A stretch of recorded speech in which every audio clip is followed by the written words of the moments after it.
Hello everyone, my name is Lucas, aka Heat Sauce, and today I will be talking about 2-beat figure 8 pirouettes. So you need to know your 2-beat figure 8s, there's a video on that, and when you're in here I'll show you the pirouette, and back the other way. Alright, let's jump right in.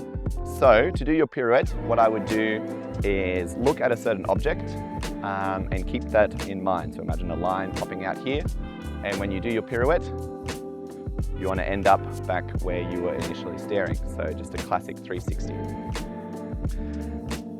You can do this pirouette going towards the left or pirouetting towards the right, and they're both going to feel slightly different. So here we go.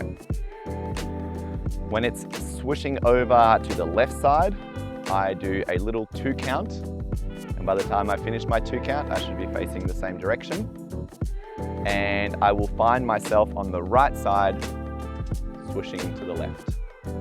So, 1, 2, swish. 1, 2, swish.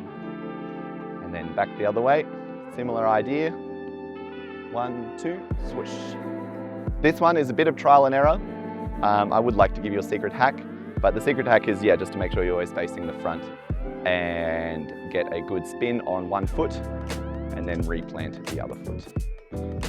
I really like this move because in future videos you'll see there's hybrids with 2 flow stars that you can do, and this is a great fundamental. So be sure to like, comment, subscribe for more content, and I'll find you in the next video. See you then.